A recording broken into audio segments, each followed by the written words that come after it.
Hello? Sorry, I actually fell asleep. Yeah, but I'm awake. Yeah. Did you actually listen to all the messages? Yeah. Now, right, I'm going to tell you now. Because I'm from a Jewish background, the word Britain is similar to like Uzbekistan. Then there is Pakistan. Tan comes from the word Eden, means garden or land, beautiful land. Then there is the word Berit.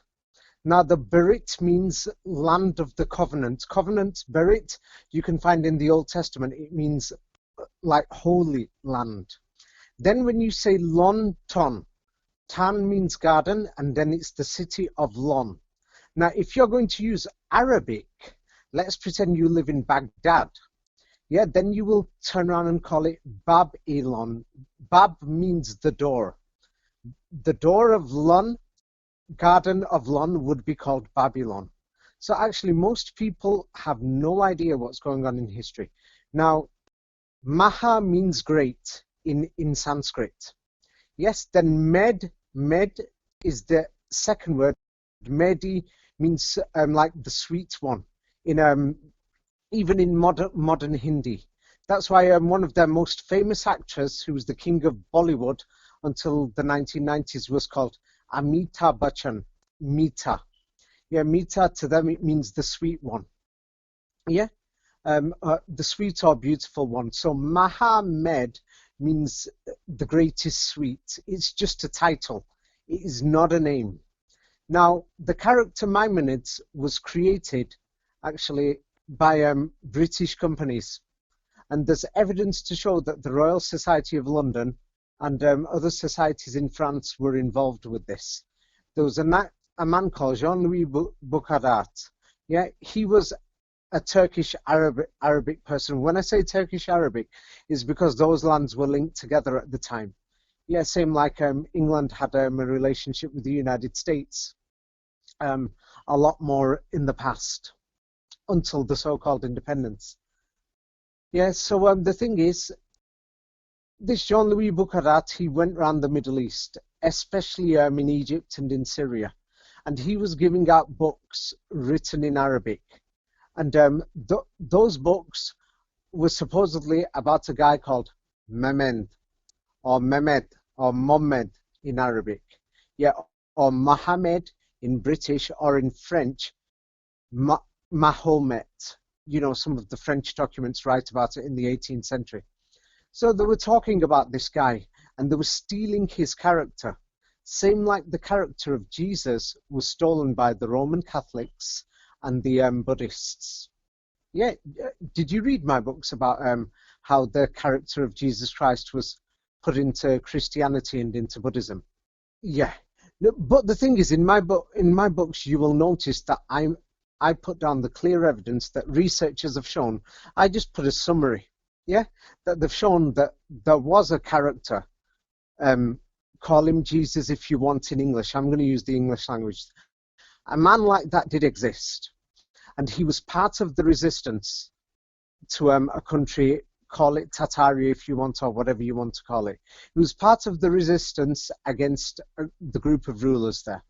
He was just a revolutionary, like you could say, like Che Guevara. I'm not sure if Che Guevara's story has been exaggerated, but from what we know about Che Guevara, according to the mainstream media, he was a revolutionary. He was fighting for a cause. Now, Jesus Christ was fighting for a cause. Yeah? And then because he became so famous that, you know, they meddled with his story. Then there was that man called Mahomet, you could say, in France. Yeah, so there was that character. So they stole his character too. In Judaism, he's become Mehmed or Maimonides, according to Wikipedia. In Buddhism, he's become Mahamod Galyayanan. Yeah, you know, with a strange surname. But don't forget, people didn't have exact surnames in them days. But Wikipedia uses the name Mahamod Galyayanan, which is just simple. Mahamod.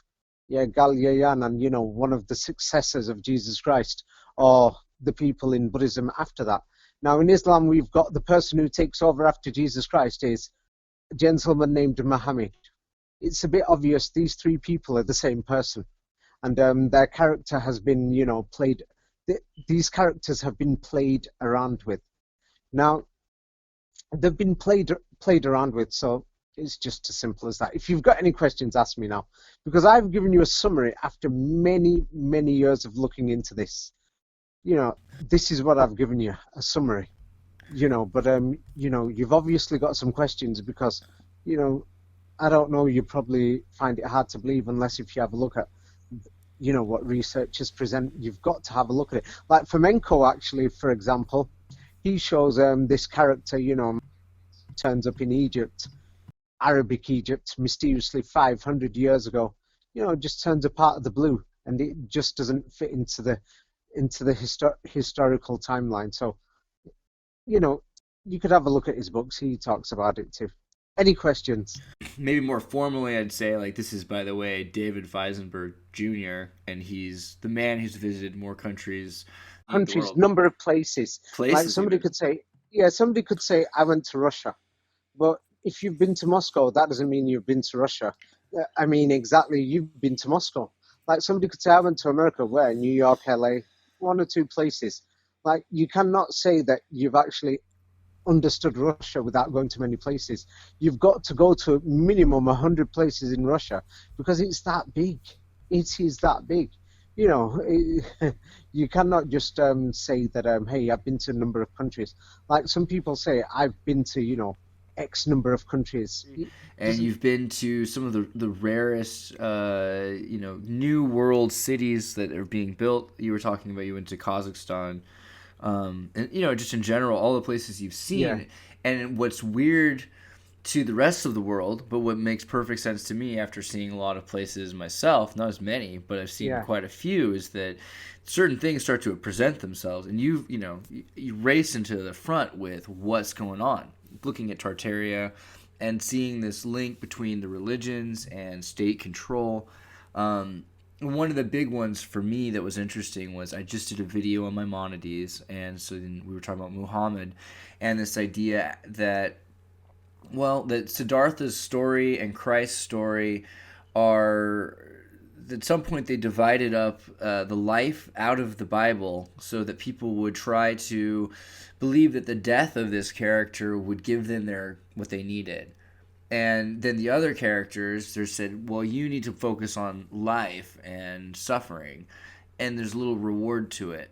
And then meanwhile, there's law, and law is taking over this idea of religion instead of it being more about finding pujas or whatever it was before. So I've always looked at it as being kind of Vedic, but it's impossible to ignore the Arabic link to everything. When you see the word hola in Spanish, there's 13,000 words in Spanish that are Arabic, like aloha is backwards from hola, essentially. And you start looking at la and el, and all. Yeah. Okay, now that you've mentioned that word, okay, I'll make it a bit simple. The average person has a very small, limited understanding of mathematics. Now, a major reason why somebody like Fomenko could understand history was because of mathematics. Now, if you read Wikipedia, they try to confuse you what this is all about, and then they try to show that, hey, Fomenko, he tries to show astrology, blah blah blah, and then they try and confuse you. Now, if you've read my books, then you will notice that mathematics is used a lot in creating the fake history. There's a maths code in the Bible. Some people think, wow, it's so amazing. But what people don't understand is all the modern languages, for instance, Spanish, like, for example, if you talk to anybody who was around in Spain in the 1920s, 30s, and 40s, Spanish was not widely spoken there, maybe even by less than 10% of the population. Now, what people are not going to ask the question is, if less than 10% spoke Spanish there, in Spain, and General Franco had to force it into the people through the education system as the urbanization process happened, that people started going into the cities. Why are they all speaking Spanish in Latin America? In most of the countries there. There seems to be no link. It's almost like somebody imposed that language on them in the last 150 years. Yeah? In Italy too, the average person couldn't speak modern Italian until, until the 1930s and 40s. You can ask people to ask their grandparents. In Turkey too, most people couldn't speak Turkish. Yeah. So in France, most people couldn't even speak French until after the 1930s, when the process of urbanization increased. People were still living in holes, caves, and mountains. Just in 1900, thousands of them in France. Nobody even knows how many, that they were coming out of the caves and from underground. As people went to the surface and as the area more buildings got built, an urbanization process. Nobody has a look at these things. Yeah. But now that you've mentioned Dell, all the languages, modern languages, have got a maths code. They were all created from either a single language or on a laptop. But because all the languages can translate perfectly, as long as you've got the best software program, which has not been fully developed yet, we've got Google Translate, Bing Translate. They've not managed to fit in the codes yet properly, but they're going to improve it so that translation will be perfect, because they've all got the same base. Well, a lot of that stuff they're not trying to let people see, but like there are, as you say, base mathematical code, and you can put. It's like, for example, if you're Jewish. Yeah, the average Jewish person studies gematria from a young age. We're talking 12, 13, 14, 15. I started mastering gematria in languages by the time I was 15. And then because I grew up in England, I noticed Hebrew gematria. I was brought up into it. By the age of 15, I'd mastered it. So then I noticed, hey, it was in English. I was studying French, and, I could speak French very well. I started studying at the age of 10. I went to an Oxbridge grammar school. They're the best of the best schools that you could say in England. You have to pay to go there. So because I could speak very well French, I had to look at French gematria. Next thing, by the time I hit 15, 16, by the time I was 15, there's the story of the crucifixion. I'm having to do examinations in school about Jesus Christ. And you know what Jewish mentality is on Jesus Christ. So then the New Testament's in Greek, and then I realized, hey, there's gematria in Greek. But then the languages translate perfectly with the gematria codes with Hebrew. And then when I was 16, I'm in, you go past high school in England and you go to something called college. And that's when I met the first Arab person in my life, an Arabic person too. One of them was a Palestinian. Yeah, and then it made me turn and think, oh, well, and one of them was an Iraqi. And at that time, the bombing started, George Bush Senior, Iraq. So I noticed Arabs a lot then, because people were putting up posters. But the main thing is, they were, talking about their religion. Now, for example, what they said was one thing, is that, Babylon, Iraq. And I'm only 16, 17 years old, and they're turning around to me and saying, hey, all this Western history is a fake. Yeah? They're saying it from there.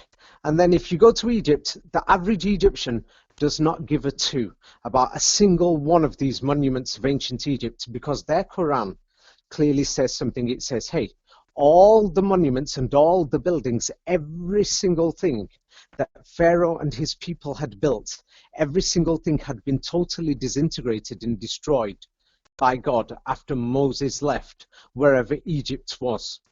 Yeah, wherever it was. The current Egypt, what we call the state of Egypt, is just that, but the borders may have been bigger to include the total Sahara Desert.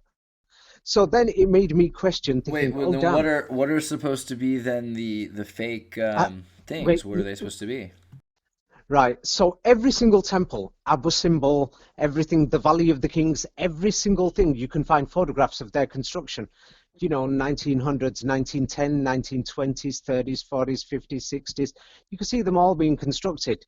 And then everybody will tell you when you go to Egypt, they'll say, our fathers, our forefathers, our grandfathers, they were working with companies from the British, French, and European Empire colonialist companies that came and built these things. And then,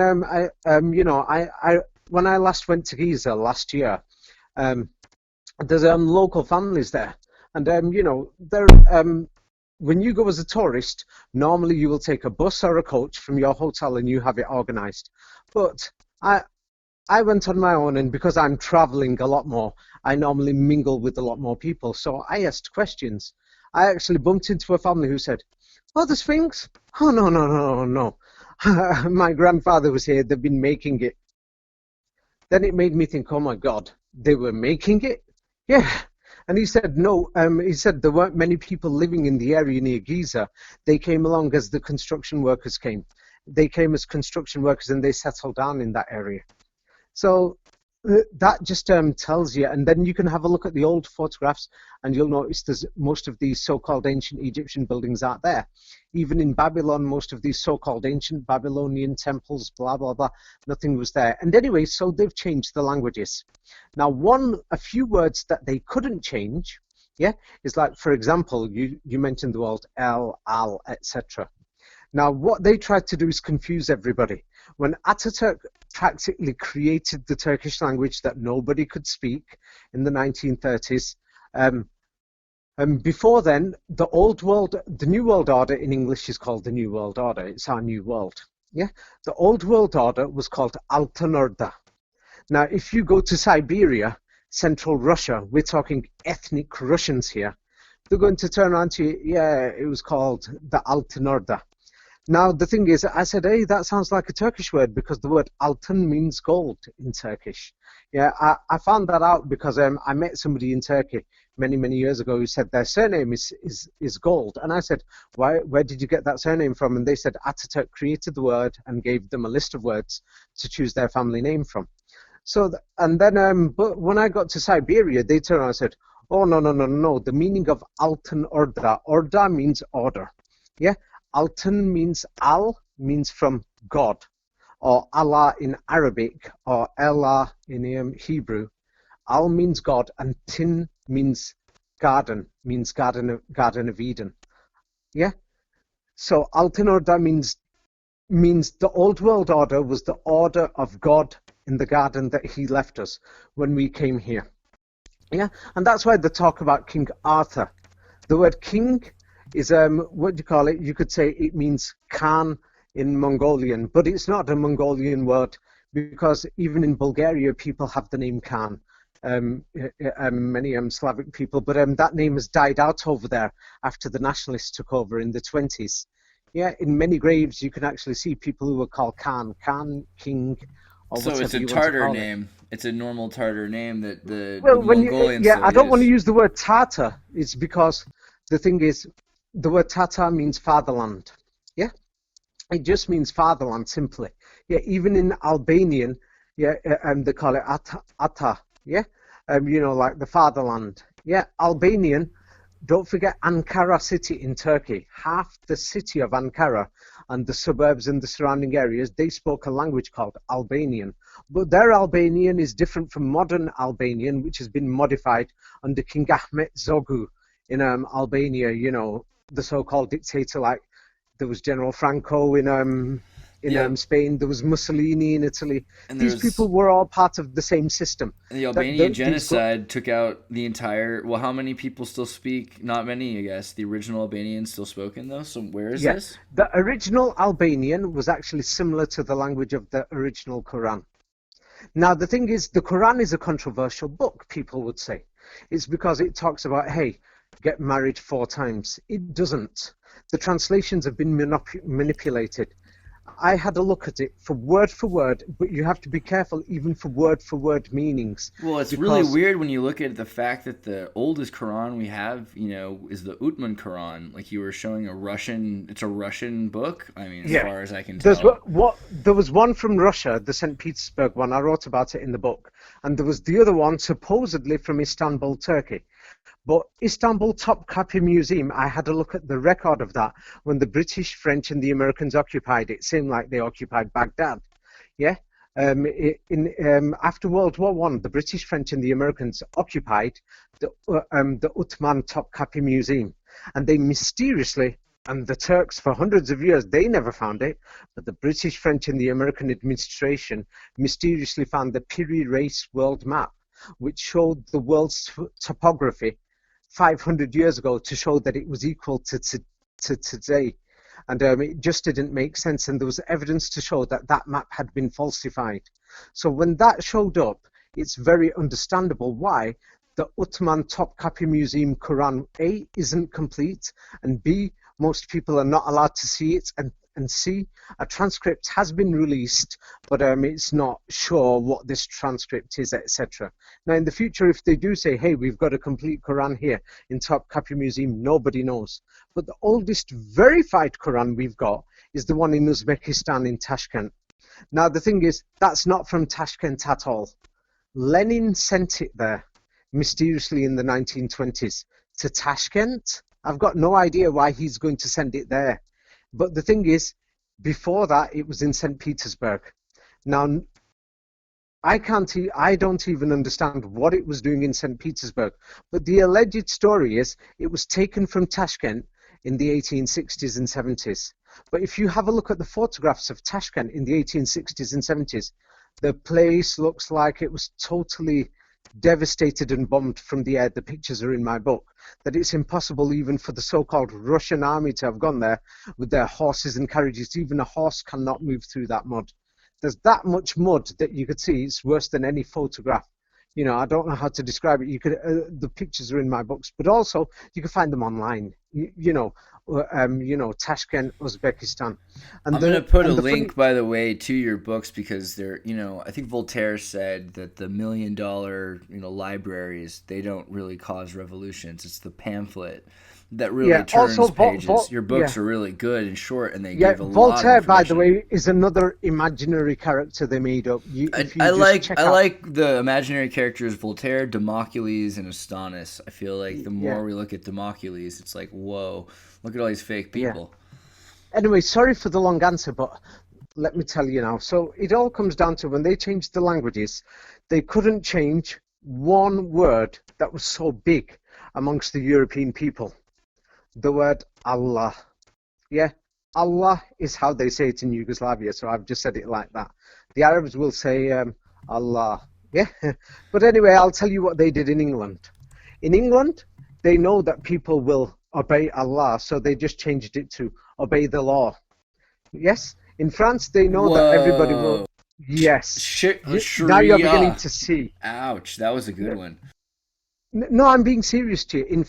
It's because when you look at Gematria, there's certain words that don't fit in Gematria, and then you'll notice it's because they failed to change some of the words. Like in French, vous acceptez la loi, L-O-I, law, Allah, yeah, accept the law. So you're beginning to see what happened. And then, the orphan trains, they claimed there was only 250,000 children taken. Now, the thing is, when they went around the world, whoever this big group of people is, they were so organized that when the last civilization, call it Tartaria, collapsed, they had to be very fast to set up the new civilization. So they already had the new history prepared, everything prepared, and they looked for people who will be the nationalists to set up these nationalist borders everywhere so that they could take control.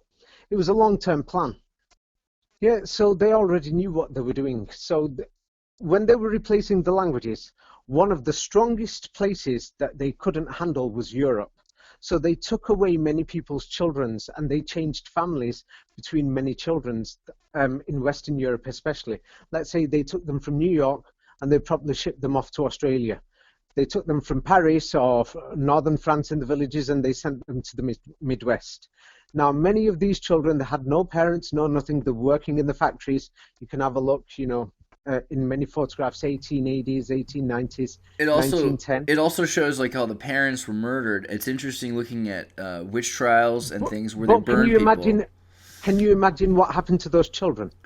They started drinking from a young age, open sex culture, everything. And they were taught a completely new language. They had to start over completely. New history. They were programmed. But the thing is, what you will notice is that in the early photographs of these so-called children, some of the females aged 12 have got their hair covered with a headgear. Then when they were taken away, there's no headgear. This is what I found strange. It's because I noticed it's very difficult, especially for people who've been indoctrinated with the religion, to take their headscarf off. Especially from the Middle East, it's very difficult. Yeah, unless if they've been brainwashed, in the new system wherever they live. Like if you go to Germany, many younger Turks don't seem to believe what their grandparents were taught. But even if you go to like a flour, I went to a flour mill. and the women Yeah. all, when they first got there, they didn't have headscarves and they would get covered in dust, and so they all started wearing headscarves immediately. They would make them themselves, and then they became standard to the uniform because all the girls came wearing headscarves, so they started supplying them. So it seems like it's a natural thing that these girls would have Not just a continued. Yeah. natural. Wait, it's not just a natural thing. There's more to it than that. If you have a look at, hey, one, what is the Christmas tree doing in Europe? The Christmas tree? The evidence of a Christmas tree that many researchers have tried to see how far it goes back.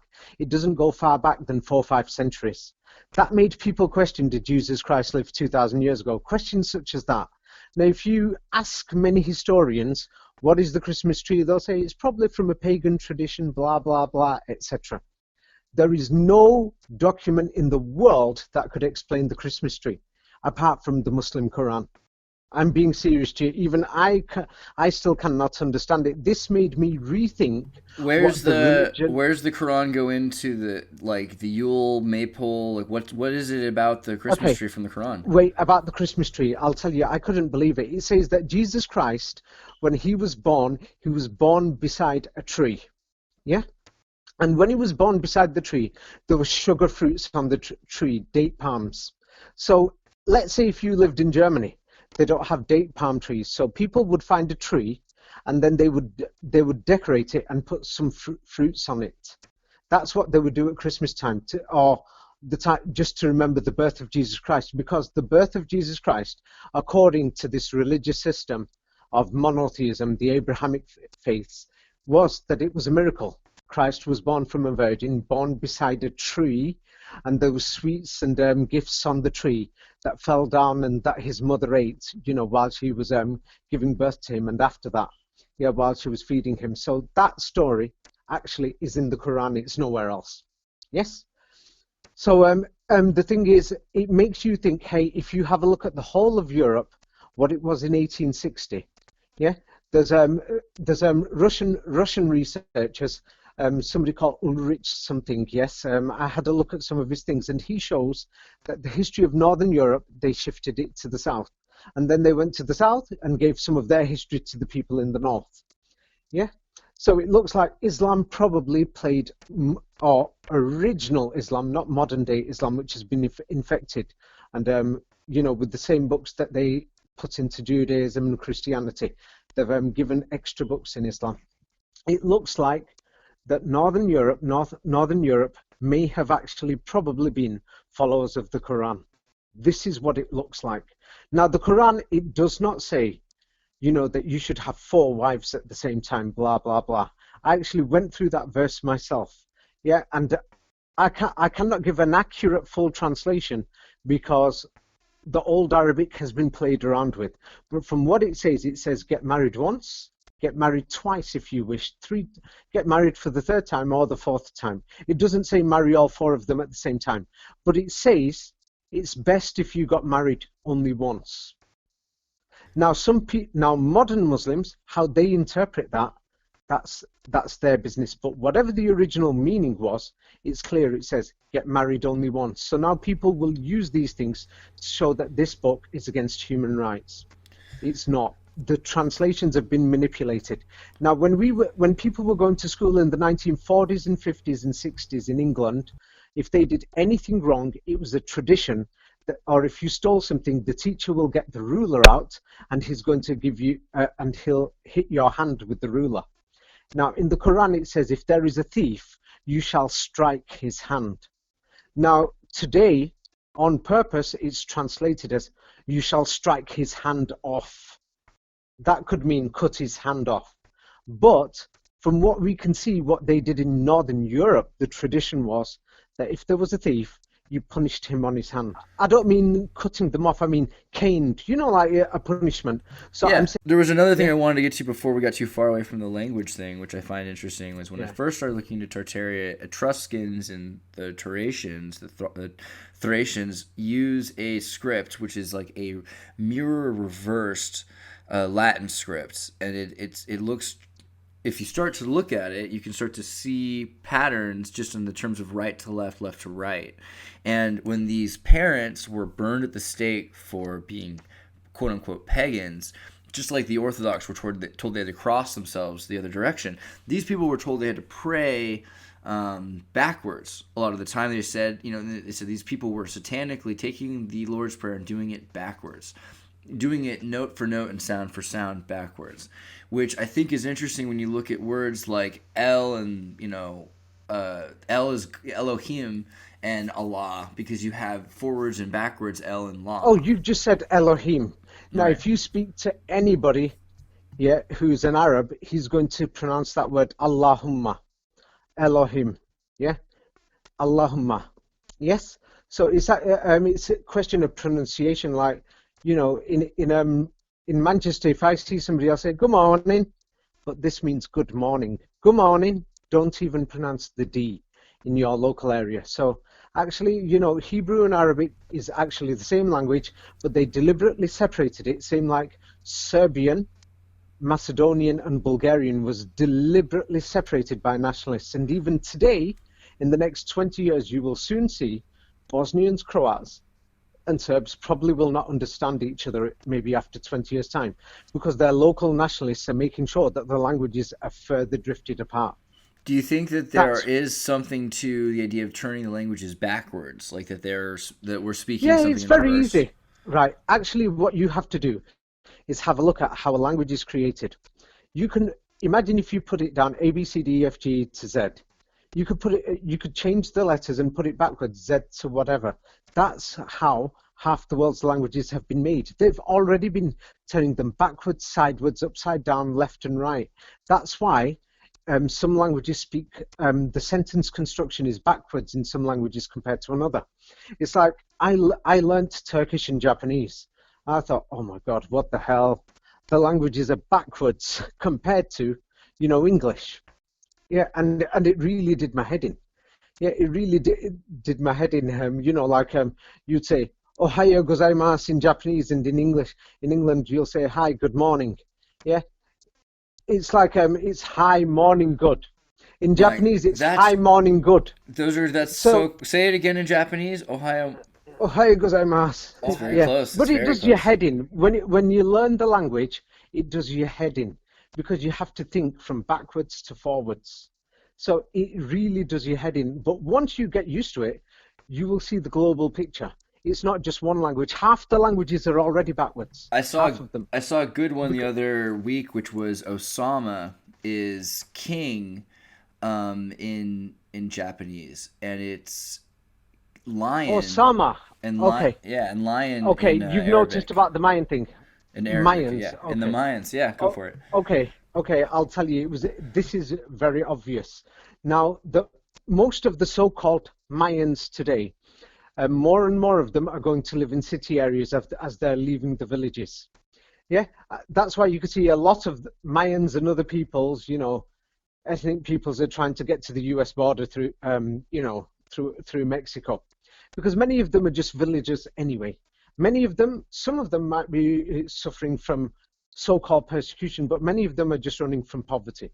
Now, the so-called Mayans, that if somebody from Japan went to meet the Mayans, let's say in Mexico or some other place in Latin America in 1960, a lot of modern Japanese has been there for the last 50 to 100 years.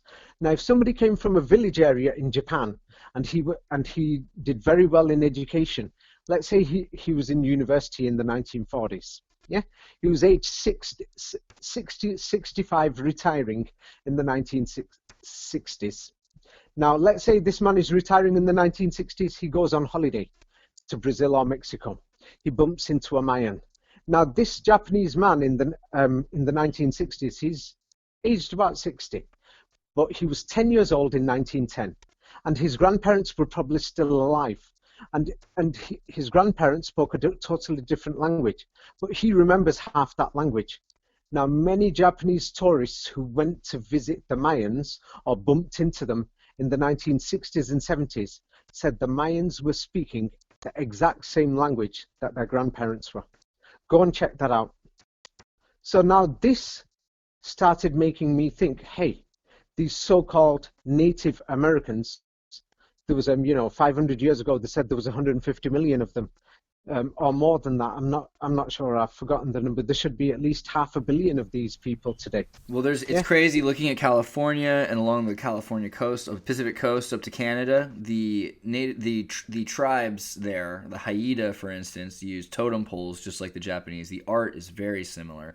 A lot of the names are very similar. And then we have a very open admittance that the Japanese were going back and forth to California into the 40s. And so we then started taking Japanese from California, putting them in internment camps. So they took a lot of Californian Japanese and removed them, and then they gave their land to other people to hide out with that had been a Japanese West Coast, all the way to Chile. There's more to it than that. It's because what many people don't want to consider is, if the history is a joke, what about the geography? This is a serious question. Do you really believe that the world maps, the world coastlines, everything is correct? Oh, the satellites? If there's thousands of satellites up there, then they can't make a mistake in taking photographs of the coastline. Off the coast of Western Australia, it's supposed to be Sandy Island. Yeah? It shows up on all these so-called satellite every photographs. Once in a while, yeah. Some people find it. Wait, but Sandy Island isn't small, it's pretty big. And it's on every single satellite photograph. Yeah? Now, the strange thing is, people thought, hey, let's go and check this island, from an educational institution in Western Australia. They went there and they discovered the island wasn't even there. That's when they started questioning geography. Then there is the other questions. Most people have never, been to Alaska, northern Alaska. Who said that the straits are there separating Russia from Alaska? What if they're joined together as one piece of land, and that you can actually cross the land from Russia into North America? What if it's not separate? People don't know. The true geography of the world, people haven't checked. It's because if people check, then it brings into question, is the Earth flat or is it not? Are we living under a dome? That's pretty funny, because when I was in Ushuaia, down in South America at the tip, I could totally see, I believed at the time, Antarctica. And they're like, oh no, it's not possible according to the maps. But then they've started saying, well, it's growing and this and that, so they can kind of explain what's going on to people who happen to see it. But for the most part, they just try to keep people out of there. I mean, they've closed all the parks, they've closed all the land, they've kept people inside. Well, anyway, there could be two reasons why there's all these lies there. Now, the old world order is there. Now, from what I could see in Fomenko's research, he doesn't want to say it clearly, but he's practically stating at the bottom of his research that the only history that there is actually based on the Quran, because it's the only document that is challenging history. Now, I'm going to get to the bottom line of this. Now, the thing is, I had a look at why Fomenko could be like that, because his team of researchers and other people are involved. There's over 1,000 state people from the Russian state who are getting paid by the Russian state. I had a look at when after the US war in Afghanistan. Now the US and the Saudis and other people, they created their own versions of Islam so that to make people crazy enough to fight the Soviets, or otherwise the Soviets would have probably dominated, Southwestern Asia. It was actually scary. So after the collapse of the Soviet Union, the US didn't just sit there. Putin says this openly. He actually says this after Crimea joined Russia, or in European terms, after Russia annexed Crimea. It depends on your point of view, if you're American or if you're Russian. So after that, he made a speech saying that the West, the Western leaders wanted to dismantle Russia and break it apart like the former Yugoslavia. So what they did was they were sending in their bogus Islamists into Russia, into Tataristan, and into the Muslim populations of Russia. Now, officially, there's 20% practicing Muslims in Russia. But if you look at unofficial figures of looking at what so-called traditional Islam is according to the Russian state, or according to how Putin describes traditional Islam, means away from all these schisms, it's up to half the country. Up to half the country. And the threat was that, many young uneducated people could join, this modern version of Islam. Well, anyway, the war started from Chechnya, started spreading north and spreading into Dagestan. It was that dangerous that we're talking that the Chechen army went to Moscow, and they practically had a bit of a battle with Yeltsin inside the Kremlin. They actually forced him to get up from the Kremlin's seat, and their leader sat down on the Kremlin seat. Many people don't know about this. It could have led to the collapse of Russia. Now, some people will say, we don't like Russia. It's not about if you like it or not. You need order. There's millions of people living there, and millions of people would be affected by it worldwide. There would be chaos. Yeah. Well, anyway, when Putin came to power, he realized these new versions of Islam, new versions of Buddhism, and new versions of Christianity. He banned them all. Jehovah's Witnesses, Mormons, etc., everything. He said, no, they're going. And then he said, let's bring out the truth in history. And actually, the Russian state has been pushing it to get the truth in history out. I think Russia wants to show that they are more to do with, hey, we are right, we're on the right side. And that's why all these things are coming out. But now we've got a new problem. Once we find true history, we've got another new problem. The biggest problem will be at the end of the day is, okay, then let's say, hey, the old world order, Altenorda, or call it Tartaria, or call it Slavonic Russia, whatever you want to call it, yeah? Call it, Atlantis. It's up to you what you want to call it. Yes, we've got a problem. Now, the old world order was based on the order of heaven. Yes, Altenorda, the order of heaven. Al, God, Eden, and the order. So it was based on the order of heaven. And now the question is, we've got to ask, where did this Quran come from? Yes, where did Moses, Muhammad, Jesus, whoever they were resisting who and what? There's two sides there. Now, they claimed and they alleged that this is the order of heaven and of God. Now, the New World Order is a secular world order. It means a world without the so-called order of God. Yes, where man will be free to choose his own wishes, to choose if he wants to be gay, he will. You understand? It's your choice. Now, in the old world order, yeah, some people are saying it's so amazing and so beautiful.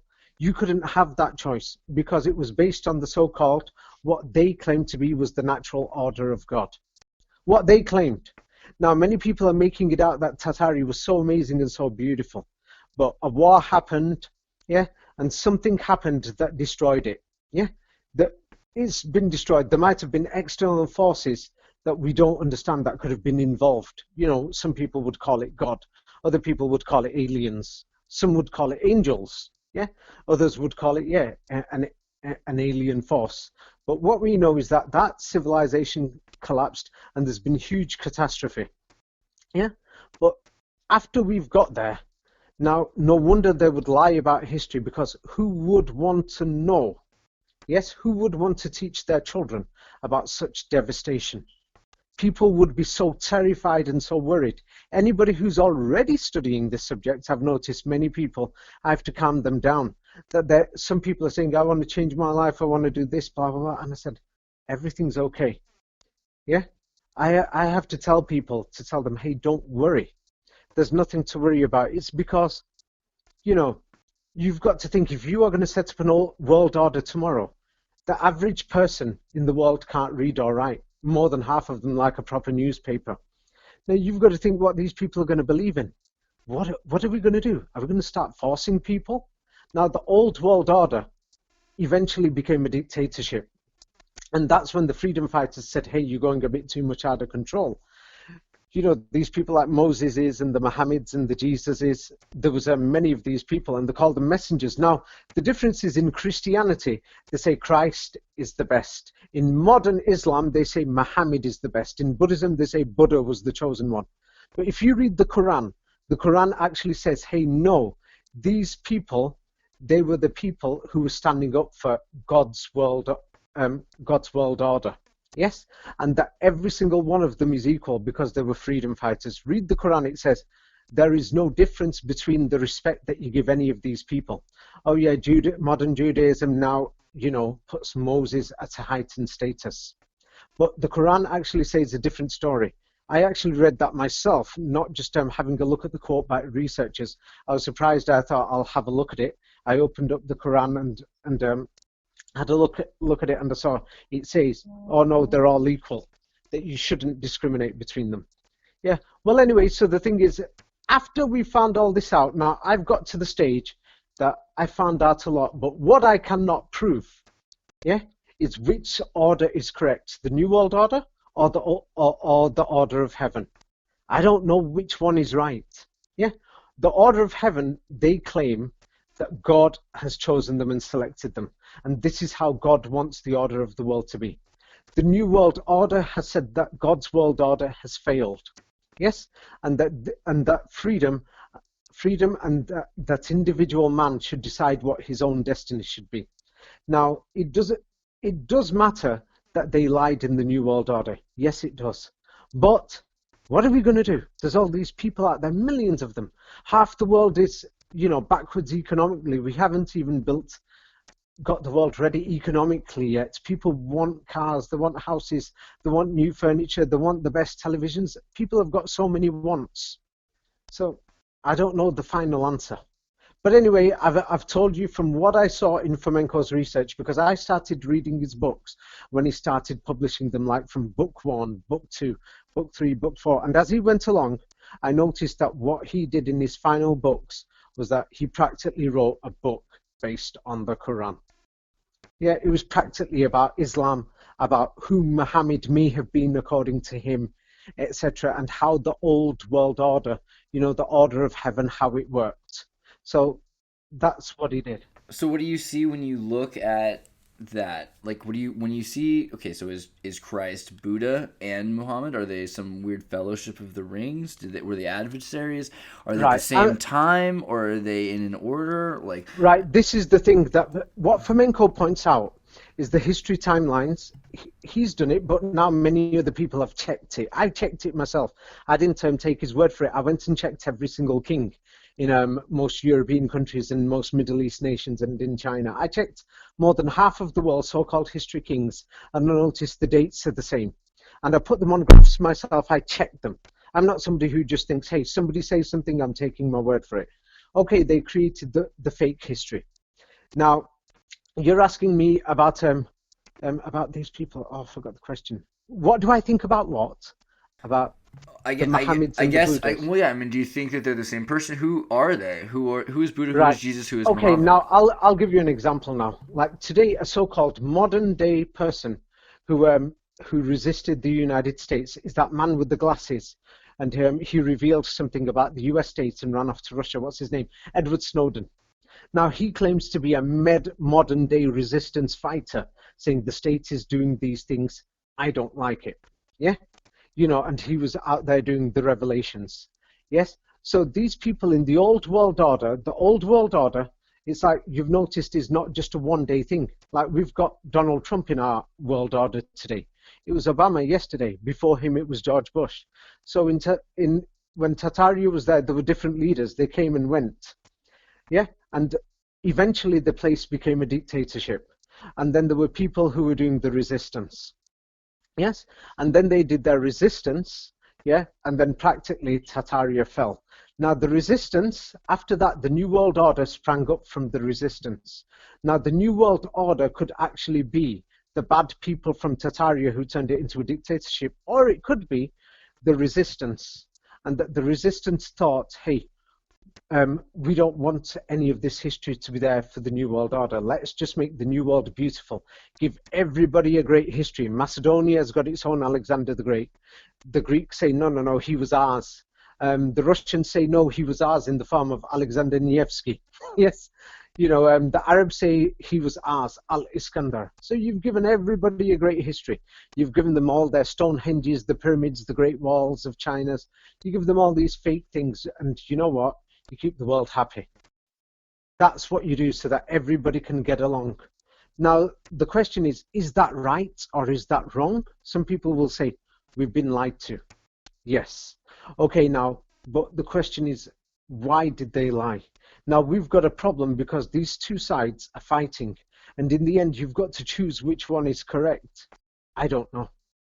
One side claims that the order of heaven, Alten Order, yes, is the one that God or the Creator has chosen. Call him God, call him plasma, universe, or the force of life. You can call him whatever you want. Great is the But one, law. huh? Great is the law. Allah, Yeah. So I'm saying there's two sides. We know that there's these two sides. They've been fighting for centuries.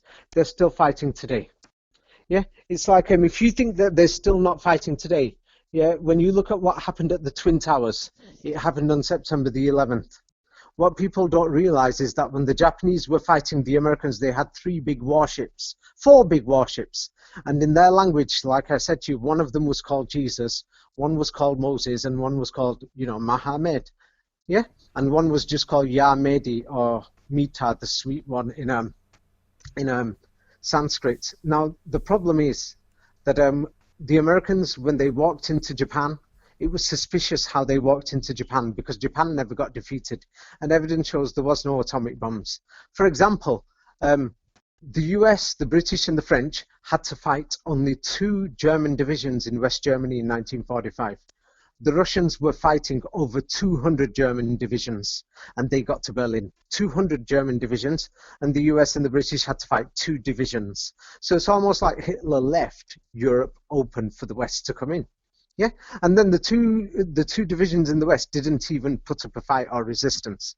Now, when Stalin had just entered Berlin, his army crossed into Sakhalin Island, and they were going to launch the mainland invasion of Japan. Immediately when that happened, the United States and Japan became best friends.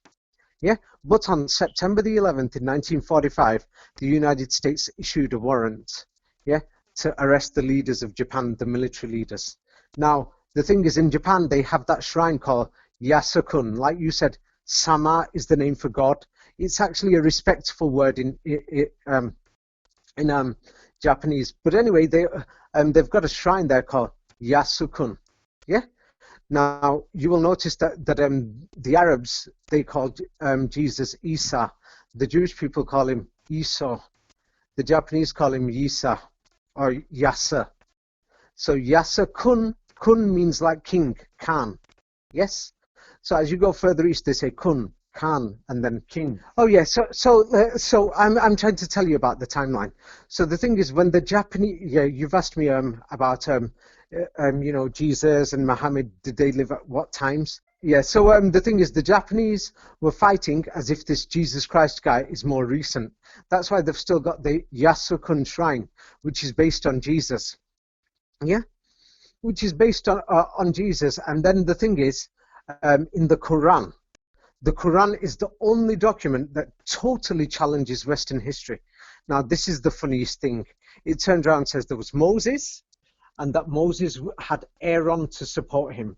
The same story as they say in Christianity and in Judaism. But then it turns around and says Moses, he wasn't the brother of Moses and Aaron were not brothers, but they were like brothers in the religious sense, or something similar to that. But Aaron had a sister, a biological sister, the Quran says. This is why the story of the Quran is totally different. But you know what they do in our side of the world? They make you think, oh no, the Muslims have got the same as Christianity, but they've just got Muhammad extra.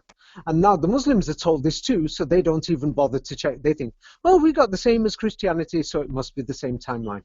But no, the Quran turns around and says something strange. And Fomenko and other researchers point out some facts related to this. And the thing is, I read this many years ago when I first met Muslims, and I went to a mosque when I was I think I was 18 years old. So at that time, when I was 18 years old, I discovered that, and I thought, no way, this cannot be possible. But, at that time, but it says in the Quran that Aaron had a sister called Mary.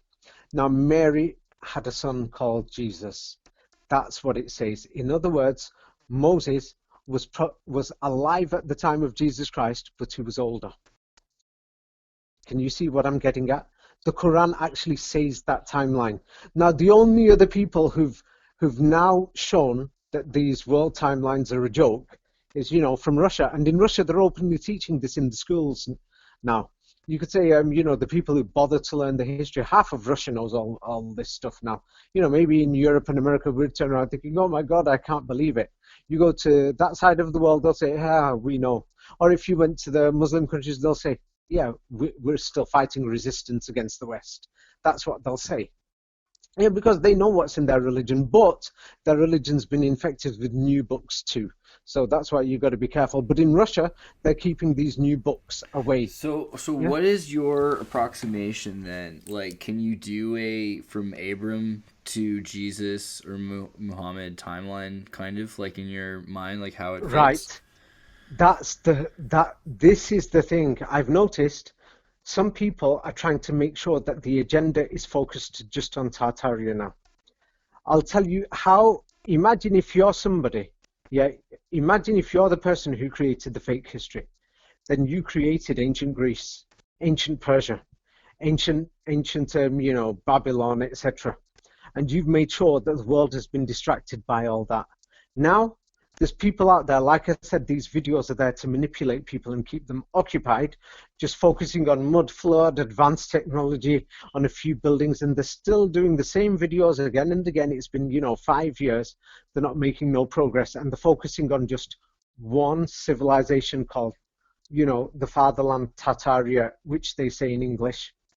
Yeah, they're focusing on. Like Tartaria is not even what they would have called themselves, right? Like it sounds like maybe the sons of Canaan were referred to as the fatherland by others, like, but that's why we're calling them that, not that Right. they even use that word, right? Right. As you've noticed that what do you call it? You just said the sons of Canaan, Cain. Yes, but you will notice that what do you call it? If you actually look on a map of so-called modern Israel today, it's not called Canaan, it's just called Cam.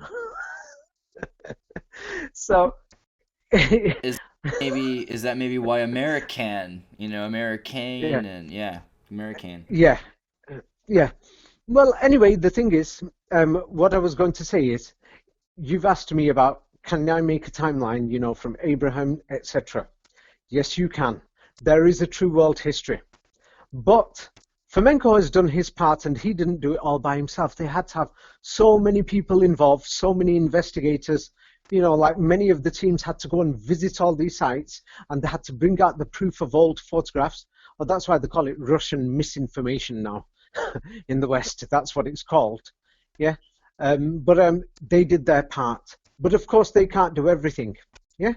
They can't do everything. That's why the New World Order has got a point that they say, look at the world. The world is lazy. The world will never understand, yes, how the old world or the order of heaven worked. It needs a lot of education, blah, blah, blah, which is true. The average Well, I person mean, but cannot be bothered learning. the other thing to remember is of all the symbols that they've allowed us in South Park and the world, the one that they've taken away is Muhammad, right? Like you can do God as a platypus, Right. you can do Okay. Jesus throwing Santa Claus, but you can't show Muhammad. Why are they hiding that information? That's kind of weird. It's because if you notice the Bible, for example, it was supposed to be world history, starting from Adam down to the latest part. Now, the mysterious thing is, the Bible talks about the War of Armageddon, but now in the King James Version, it's written in the future tense. In other words, it's not happened, it's going to happen. But if you really look at the Bible, it's practically showing that Armageddon has happened. That was what is called, the end of Tartaria. It collapsed, the four kings of the world, etc., blah, blah, blah. And then the man on the white horse, the Muslims claim that Muhammad was the man on the white horse. The French claim Napoleon was the man on the white horse. The Americans claim it was George Washington on the white horse. Yeah, or Yeah, the man on the but white who was horse. on the green horse, man, with the four horsemen? That was supposed to be Jesus Christ with his four apostles. Some people say. Other people Ah. say that it was supposed to represent the four seasons. That is not clear. It's because that I've spoken. Some people asked me before, but because I don't have conclusive evidence of that, I'm not going to talk about that. But That's fair. what it looks like is that no wonder the Bible stopped being written 200 years ago, because that was the end of history. Armageddon happened, or the end of Tartaria. That was it. That's why, so the Bible isn't an old book.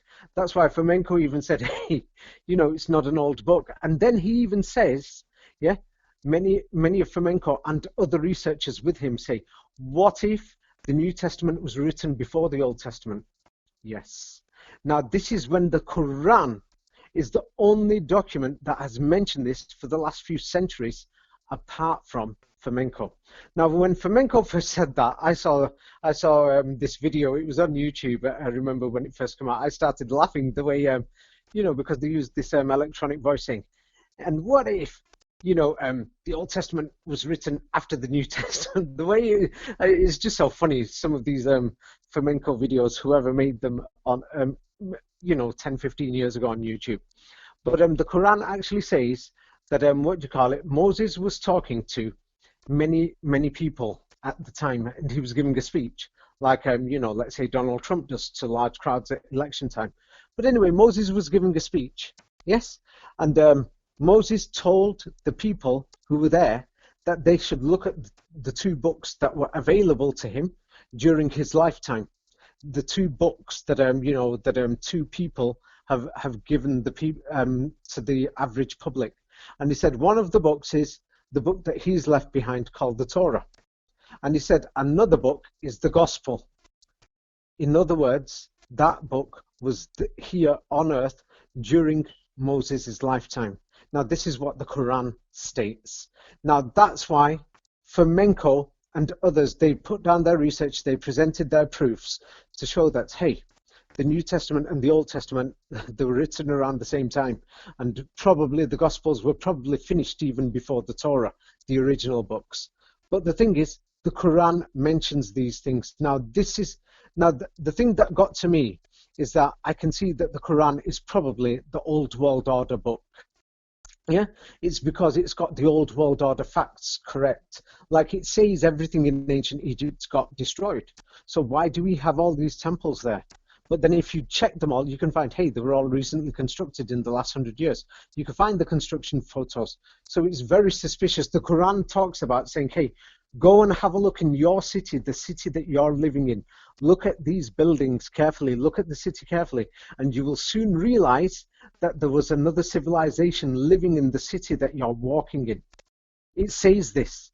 And it says this is the historical proof that you will need to show that this message is from the Creator, because nobody else will know it. Yes.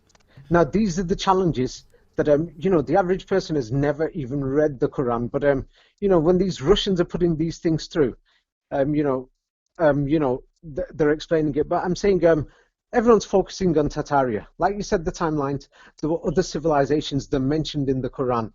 And now these civilizations are not mentioned in Western history. What we focus on is Persia, ancient Greece, etc.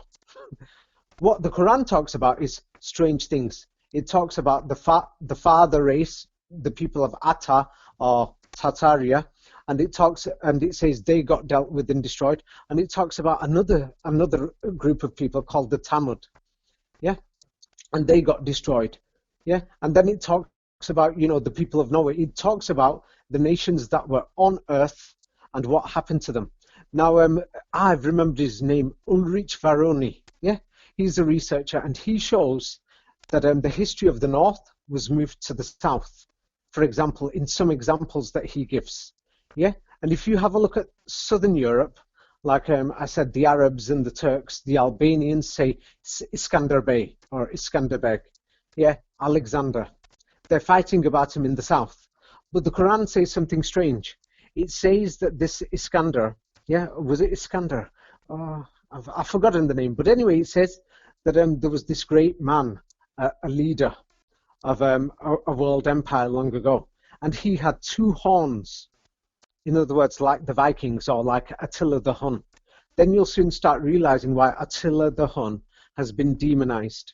It says this man had two horns. Yes? And he was from he looked like a Viking. In other words, it means he's from the north. But in today's history, this man was from the south. Like Alexander's from the south, but many historians from Russia will point to evidence saying, no, he's from the north. and this history has been shifted down to south. They just played around with history, changed it, copied it, added on extra. There's too many cases. But we can have a timeline. The only document that we can see that can actually show any sort of timeline that so far that matches any history, that if people actually look at actual history, is the Quran. But if people are going to ask me, hey, is the order of heaven and this Quran, were they correct? That I don't know. Yeah, I'm making clear. Yeah, don't know. That's a good thing, and it's more anthropological, which is actually good because I think a lot of people will be able to approach this subject more from an objective, historical anthropological view. But the question we've still got to look at it historically. Yeah, it's there. It's daunting. What about the line? The thing is, the thing is, what are people going to look at the Quran in a negative way? Is they made sure that the whole world thinks, hey, Muslims have 4 wives. Yeah? Well, okay, but there's a lot of people also that are looking that way at the Torah. There's people that don't want to look at the story of Moses. Right, the Torah, we know for a fact, because in the West we've been studying that for a long time. But the Quran, the average Western person has not studied it. Now, if you're going to go to Turkey, the average Turk has not studied the Bible. So but in our side of the world, we were brought up in biblical history. Yeah. But is the story the same? So how does the Quran present Moses' line being drawn, and what does it mean for the people that choose which side? And is it about them? Is it about the sons? Right. The story of the Quran is totally different from how it is in the Bible. The story in the Quran about Moses and Jesus and the rest of them. It seemed like, let's see if you watch that movie, Total Recall. Have you heard of it? There's the Arnold Schwarzenegger one and the new one. Absolutely. It's that different. Okay. Wow. Okay, but you've seen them both. Now, the way the Quran describes these so-called prophets of God, they actually describe these people who were dealing with nations who had advanced technology, and they were resistance people for the resistance movement against dictatorships. That's how the Quran describes these people. Now, the way the Bible describes these so-called people, as they describe them as people who were living with their sheep, walking around in the Middle East. That's how modern Islam does as well. That these people were, practically, very poor. God came to them in a dream or something, and they were just preaching to a few people. But the Quran describes these people as resistance people, that Moses, that in the Bible it shows that he had a staff and a rod. Yeah? A staff or a rod or something. Now it's been deliberately been distorted to make you think, hey, that he was just some shepherd guy, an old man with a stick. Yes. No, the Quran doesn't portray Moses like that. The Quran portrays somebody like he's a young gentleman, very smart, very intelligent, and that he's got some form of technology, and that he confronts Pharaoh and all his military leaders and all his scientists, and that they have a confrontation. They have a confrontation, and then Moses defeats them all. Yeah? That's how the Quran portrays these people. It's totally different. It's totally different that when you actually have a look at it, you'll think, oh my God, I can't imagine that. I can imagine that if the world becomes a digital dictatorship in the future, let's say, like there's countries like China, North Korea, and Iran, where they've got dictatorships. We are not like a dictatorship in the West. Most people think we are. Yeah, there is, the rogue politician, the rogue businessman who are trying to do their own agendas, etc. Yes, there is. But we're nothing like China. Yeah, there's many people who are saying right now there's a conspiracy to bring out electronic currency. They're going to dominate us. Hey, in China, they're already doing that. If you go and live there, it's not the end of the world. Yeah, but here, if they brought it out, they might bring it out, but I doubt it will become a dictatorship like it is in, let's say, in other parts of the world. Well, it's an interesting idea, like to think that we could be choosing, like you've said, like this is a choice between a God, quote unquote, led society of Sharia or a man-created democracy which allows for pedophilia, perhaps, if people discuss it. I mean, all rights can be removed by discussion. So, I mean, there's flaws to both of them, and it weighs there's on flaws us. to both. Right. The word Sharia has got nothing to do with the Quran. That is to do with the Talmud. I'll explain to you now. There's the Talmud sets out Jewish law, and the Muslims have a new book, yeah, which is or new books like the Talmud, and those books there's evidence that Fomenko presents and other researchers to show, especially researchers in France, I've forgotten their names, yeah, and these French researchers have shown lots of evidence. I had a look at it. I've confirmed it myself. That the evidence shows that British Empire companies and French Empire companies and from Holland, they deliberately created the Sharia in Islamic places. The Sharia. It's because what they wanted to do was create, different factions. So they created different factions of Sharia. It's because the war with Tartaria wasn't over in the 1860s. The resistance had survived. So it was like an ongoing war. Yeah, like many people are saying, hey, were many buildings deliberately destroyed during the wars, in the so-called American Civil Wars and the fires? The war was continuing. Now, what people don't realize is that, hey, if the Quran is the document for the old world order, the way to destroy that book is to make sure that people don't realize what law is in the Quran and differentiate it between what is Sharia. Sharia is the new Islam. That's why in my books I write down original Islam. Now, if you open up the Quran, yeah, the Quran practically has very little law within it. Very little. Yeah? Yeah, I come to think of it, yeah. I actually, the thing is... There's some bits about how he should drink date milk. I like the Quran has things on how he loves goat's milk and dates. I mean, there's a lot of really positive, interesting, fun things in the Quran. It's not all just telling people how to live their lives negatively. When we look at the Quran, we've got to be careful. Like some people say drinking is banished in the Quran. But if you actually have a look at the original Arabic, other researchers will clearly say getting drunk. No. Yeah. It says you shouldn't get belligerent. It just says don't get drunk. Don't get belligerent. Yes. Belligerently drunk. Don't lose control. Yeah. I think Rumi really worked on explaining that. Yeah. All right. So I can see you've had a look at it. Yeah. It's because I try to play coy because it's important to have you expand upon these concepts. And even if I've looked at it, you've probably looked at it in a way I haven't clearly. So it's very useful. Well, anyway, the Quran, we're seeing it from the Western point of view. The Quran is more global than Christianity. Christianity is more in the West. One of the things I noticed with the Quran is it doesn't really present original sin the way that Adam and Eve are kind of tricked. There is no original sin because they're naive to it, so they're tricked to it, and it's kind of an interesting thing. Where does original sin come from? That's not an originally Christian concept, the original sin is written in the Old Testament, which has obviously been, like you said, probably played around a new thing. And looking at atonement law, but original sin is now in modern Islam. In some groups, which is like you're saying with Sharia. Brought it in. So they're bringing it in. So if the new versions of religion are all about this atonement law, and that's what they're saying is that Jesus dying is your atonement. It's a shepherd instead of a sheep. It's a big win in atonement. So you sacrifice the shepherd. It's immortal. It's past, present, future sacrifice. It's the best deal for you. Okay, there were reasons why they did that. Now I want you to imagine now, half the world has depression. How many millions of people on antidepressants, or they drink for the sake of not to feel their depression. Some people take drugs. There's that much depression, that much worry, that much everything. So people are just worried about dying and what's going to happen to them. So they thought, hey, let's make it easy for these people. Just tell them, you've been forgiven and everything. Don't worry about anything. Christ died for your sins. It's all okay.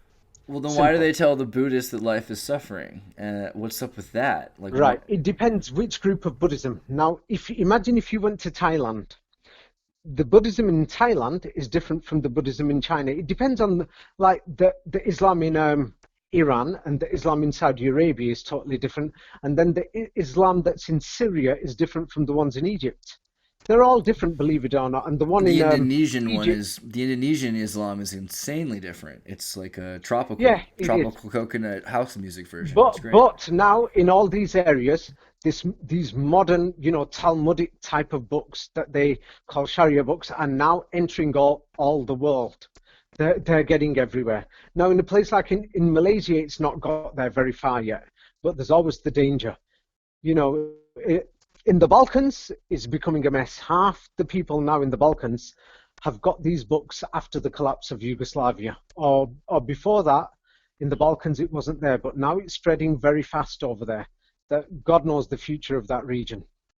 Yeah. In southern Russia, it was spreading. Putin made sure he put an end to that. But the main thing is, anyway, we're talking about. I'll leave you at the final point because I'm going to have to get off. Yeah. The final thing is there is other civilizations in the timeline of history. You could find it. Yeah. The Arabic Quran. I'm saying the word Arabic so that then you will actually look at the Arabic and then check the English words. If you're ever going to read through it, you'll have to really check through it. Because the translations are no good. It does give you a timeline. It mentions the true history of who the other nations were before you. Yeah. But now the question is, does that mean that they are actually from the good side or the bad side? I don't know. That I don't know. The bottom line, I don't know. Before you try to jump from there, I got one question. I got one. All right, Yeah. and then you can do it because I know you've been. It's amazing, and I hope you come back. But here's the thing. I think this is something important for the foundation of this. If all of this, if you're saying atonement law is taken over, this whole idea, and that's coming from Talmudic law, and it's coming from Abraham's son Isaac and Esau. What is that? Relationship to the building of atonement, of sacrificing the son or not for God, and the beginning of it all. Is that the key, you think, maybe to? Okay, not about the sacrificing of Abraham and his son. Now, different religions, different documents say this in a different way. Now, the thing is, whichever document you read, you'll see it. You could see it from that point of view. That some people would say, "Hey, it's evil." Other people would say, "Oh no, God is the king." You know, that's how some people would say, and say, "Hey, I've got to obey his command." Now somebody else will say, "Oh my God, that is sick," which is true up to a certain extent. So it depends on your point of view. Yeah, it's like it depends what nation you are from and or what your point of view is. Now the thing is, because there's different versions of the story, you'll judge it from that point of view. And the other thing is, some people will say the old world order is very suspicious, that only the descendants of Abraham, only they were chosen, only them, that they were chosen so that they will be, the resistance people and the rulers. That if anybody else wanted to rule or be in the resistance, nobody else was allowed unless if it was from that bloodline. Now that was it was something that if you're from the New World Order, you will say that is suspicious. Yeah, Yes? what's up with the bloodline of Esau and Ishmael as opposed to Isaac and Jacob? Okay, right. The thing is now, because now the Quran actually states that every single resistance person, or what they call, prophet, the word prophet is a difficult word, deliberately created to make you think prophet means somebody who prophesizes, imagines things, and etc. No, they were actually resistance people against rulers who were supposedly tyrants. They were fighting against them, fighting against their Hitlers or Saddam Husseins. I'm not going to get into it if some people now talking about was Hitler a tyrant or not. That's a totally different subject. Yeah, but I'm saying from what we've been told in our history, Hitler was a tyrant, and then the person who'd be fighting him would be the resistance. But no, when it comes to the history, they've decided to call these people mysteriously prophets. In other words, that you will think, hey, they were mysterious, strange people. That's what they want you to think, like a Gandalf, somebody a little insane, etc. Yeah, who got strange powers from strange places. Gandalf, like in The Hobbit, or what's that other thing, by Tolkien. Lord of the Rings. So, yeah. So that's what they want you to think. So they've deliberately misguided everybody. But yes, the old world order is suspicious because, well, according to the Quran, it states that all these people actually came from the house of the bloodline of Israel. That includes this Muhammad. Now, according to the Sharia, oh, no, he wasn't from the house of Israel. Now you can see what's happened. That the Quran says one story, and then this new, modern Islam states that, oh no, he's not from amongst those descendants, he's from Ishmael. Now, whether Ishmael existed or not is a totally different story. Yeah, but the Quran states that he was from the same family. Yes, but no, who's going to look in the Quran and bother to read it and then, investigate? But if you do, you'll turn and think, oh my God, he's from the same family. But why do Muslims say he's not? It's because they've got these new books. Whoever made these new books was deliberately out there trying to do anything. Yeah, ancient Egypt was created with all these monuments, etc., to make sure it goes against one sentence in the Quran where it says that all the buildings were destroyed. But today they're there, so it means they weren't destroyed. But most people don't realize they were just built out of thin air. So the thing is, you can actually see that there is a war against this book. This book is the Old World Order book. Why was it memorized? Yeah, because they could see that the Old World Order was falling. So they memorized it. But the thing is, it comes down to the final bit. Yeah, is the Old World Order correct, or are they evil? Because the ruling family was one ruling family. The resistance was from that same family. Yes. And they claimed that they were chosen and selected by God, by heaven. Whereas the New World Order, the ruling people, from what we are told, some people will dispute it and say, oh no, Madonna, Brad Pitt, George Bush, Obama, they're all related. Some people will claim, yeah, and they'll try to show, historical family links. Yeah, which can't be proven, but that's what they will try and show you. And they'll say the New World Order is also ruled by, a few bloodlines and a few families. But the Old World Order makes it clear, in the Quran, they're from that one family. So, but in the New World Order, we can see that, there are people who are getting into government positions who are not from the family, or whatever this family is supposed to be. So some people will say the New World Order is better. Because I don't know which world order is better or correct, yeah? From what I could see, I live in England. It's a beautiful place. Poor people get looked after. Yeah, and if poor people are going to complain over here and say, we get hardly anything, they should just go to live somewhere like, Mexico or Brazil, and then they will know what real hardship is. The government pays their rent here, their gas, electric, water, everything. So I think that, hey, if people are going to complain against the New World Order, it's looked after them. Yeah, there are conspiracies. Oh, they're giving us vaccinations, they did that in the past, they've done this, they've done that. That doesn't mean it's the world order. That means it's a corporation or some group of people, etc., here and there who have done things. Or so far, yeah, it doesn't look that bad compared to if you went to the other side of the world. Like if you've lived in China for the last 50 to 100 years, you would really know what is a dictatorship full of conspiracies and full of control and full of vaccines and other things and other diseases where millions have died and disappeared, etc., from government programs. Nevertheless, though, right now the world is quarantined, and that is kind of a weird thing for everyone. I mean, the whole world, like Britain, you're not supposed to have gatherings. I think Germany at least had over 2. Right, okay. What's going on with Corona and COVID, Okay, right. If you want to know what's going on with that, now the thing is, in the Quran, I'm not talking about modern Islam. Modern Islam claims that Satan is supposed to be a genie or a spirit. That's what most modern Muslims say. But the Quran, it actually says Satan was an angel. Yeah? Now, the thing is, Satan was an angel, but the Quran actually says something else that's strange. People ask, what is hellfire? And the Quran turns around and says this. Yeah, it uses digital mathematics. It's in chapter 74 of the Quran. 74 is July is the 7th month and 4th of July, 74, Independence Day.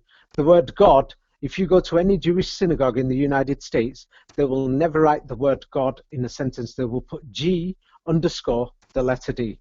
G is the 7th letter, D is the 4th letter. In other words, it's 74. Muhammad, the way it's spelt in the Oxford English Dictionary, yeah, it's spelt so that the simple gematria for the English alphabet is 74. Yes? It's been done like that on purpose to choose the number 74. So looking in chapter 74 in the Quran, it tells you about angels and hellfire. It says, as you enter hellfire, yeah, you'll find right above there, right there, you'll find the number 19. Yeah, it just says that in the Quran. And then it says, people are going to ask, what is this 19? And it says, God's put a number to it. It's something to do with an angel. I've not got to the bottom of the meaning of this yet. I've read it so many times. Yeah, and it uses the word angel with it. Well, anyway, yeah, as you've noticed, this virus is called number 19. Yes, have you noticed this? Oh yeah, of course, of course. It's crazy. Yeah, number 19. Yeah, and it's the second biggest global disaster after what happened 19 years ago with the Twin Towers.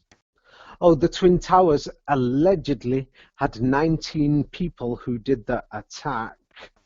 Yes, I think you're beginning to see it. And then It's a solid many sync. yeah, and many people are saying this virus 19 is actually not a virus, but it's been caused by toxins that are being created into your body because of to do with some form of new internet called 5G. Have you heard of that story? I'm sure you have by now. Yeah, that's an interesting thought. Do you believe about the radiation aspects of this? What do you think about Okay, that? okay. Do you know what the thing is? Because the average person looks at 5G. They don't look at 6G or 7G. Oh, because they've not been to, Right. very, very modern places. I use Wi-Fi 6. That was my thing. I switched to Wi-Fi 6 and I felt Okay, like that I'm was a not good talking idea. about just the Wi-Fi. There's more to it than that. Artificial intelligence. A is the number 1. I is the 9th letter of the alphabet. They're coming. AI 19. Yes, I think you're beginning to understand. Also, Yes, AI nine. AI is means love in Chinese, right? That's a good. Um, oh, um, like when you say it in Chinese, it's not just in Chinese. In Japanese, it's actually the same word, but they add on extra symbols to it in Japanese. Yeah.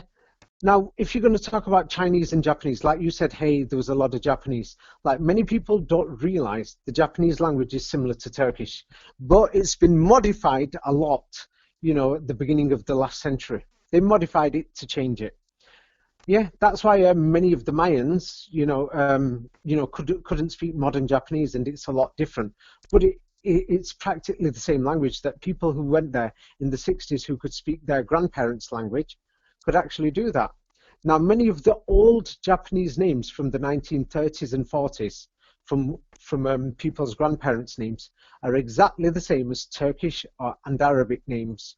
Now, when I say Turkish and Arabic, I'm saying Turkish first because the Japanese language works in sentence construction exactly like Turkish and like Filipino language, the sentence construction, because the people who created these languages, they played around with the same maths code. Well, anyway, if you look at all the maths codes and everything, you'll figure it out. Yeah, artificial intelligence, there's nothing wrong with it. Artificial intelligence is alive. Yeah, anybody who's it's like anybody who's dealt with internet technology, who understands it and who understands programs, will tell you that we've come to a stage we don't even know how the internet works anymore, how the programs work anymore. But whatever software applications that we make now, it's more about we have to control it. Yeah, like when your mail doesn't get through, it normally says mail your demon failure, blah blah blah. It's a demon, blah blah blah. But they're using these words on purpose. Now, some people say that internet technology is to do with the devil. One, it doesn't mean it's to do with the devil. It's like you could have a car, but it's your choice if you want to go around, running people over with that car. It doesn't mean the car is bad. Now, artificial intelligence is there, but it depends on who is going to control it. Yes, and who is making it possible. Now, the Quran speaks about artificial intelligence. The Sanskrit Vedas do not. The Tibetan Pali scriptures of Buddhism does not. The Christian scriptures does not. The Sharia scriptures by Imam Bukhari and Tirmidhi for Islam, They're the two names of the books that people call them. There's 4 books. Oh yes, 4 again, like the 4 Gospels. There's 4 Gospels, there's 4 Sharia books. Bukhari, Tirmidhi, Sunan Abu Dawud, and one more, I've forgotten the other one. Yeah, for some reason they chose 4. Same like they chose 4 Gospels. Yeah, like the 4 presidents. Yeah, or the first 4 great leaders of Islam if you live in the other side of the world. If you lived in the Middle East, everybody is taught there were four great leaders. But anyway, the thing about artificial intelligence is the Quran speaks about it. Now, none of the other religious books, apart from the Hindu Vedas, the Hindu Vedas say there was a war long ago, an advanced war. But it doesn't clearly state that people had technology. It's speculation when you try to interpret the Vedas, saying these weapons could be aeroplanes, could be. But the Quran makes it clear, like for example, it says there was King Solomon. It says he flew around. Yeah, it says when he went to visit here, he flew there. Yeah, it's like today we'd open up a newspaper and it will say, oh, Donald Trump took his flight at this time of the day and he arrived in Japan after he flew there this morning. So the Quran is telling you the story. It tells you the story like that. And then it turns around and it tells you that the technology was so advanced that not just for Solomon, that sometimes I tried to think was the old world order so bad, because I tried to think that Solomon didn't hide the technology, that he could communicate with animals, like for example birds. I've noticed that in the Quran, he spoke with birds. When he was speaking with them, and then he had a speech with the people, like Donald Trump election speech. And he's telling everybody saying, hey, we should be grateful to God because we can all communicate with birds. It means everybody could. It was a shared common technology. Then there is also the story of the Queen of Sheba. The Queen of Sheba is totally different in the Quran compared to what we're told in all other books. It says that Solomon was there and he called forward his scientists. And he told them all to come, let's say NASA, whoever, directors of science, like Donald Trump would do. Like there's the crisis right now. He's talking to many scientists and corporations. Hey, what are we going to do about this virus? Or let's say they want to bring out 6G. Donald Trump will call Google, he'll call Microsoft, everybody, and say, hey, how are you going to improve the technology in our country so that we could defeat our competitors, Europe and China and Japan? So in the same way, Solomon called up his advisors and they brought together scientists. And this is what the Quran says that shocked me. And I'm still in shock by it even today. When I first read it, when I was about age 18. And it states that Solomon, wanted to bring forward the ruler of another land. Let's say, like the president of China. And it was the female ruler of this other land, known as the Queen of Sheba.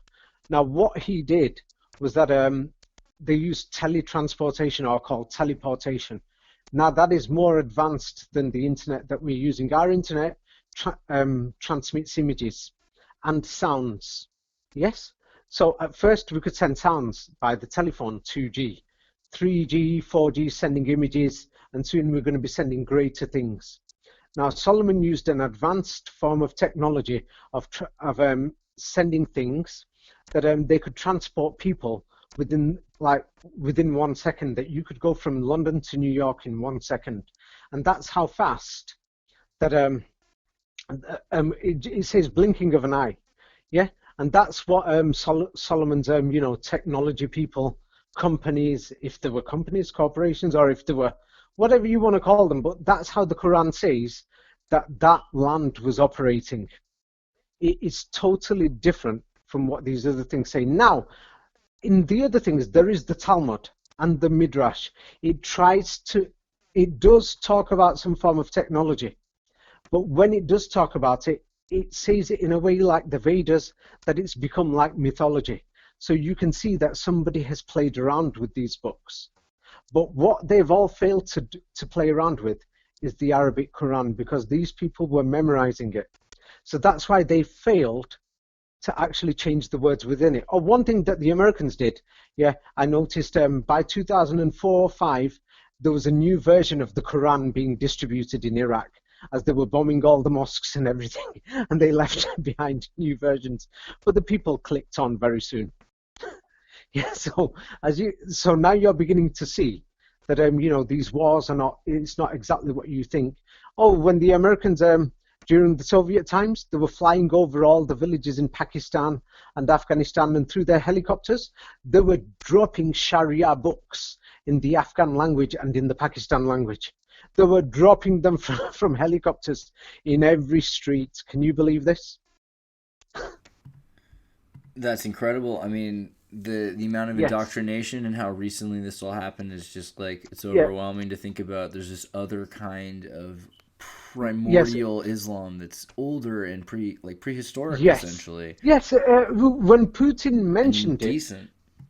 Putin talks about it. He says it, and then Western politicians are saying he's talking rubbish, which you can see that they want to make sure that this new Islam that's been here for up to a century, or it's growing in the last 100 years, like in Yugoslavia, it's grown in the last 30, 40 years. It's been so dangerous in Yugoslavia that what has happened there is one of the worst disasters.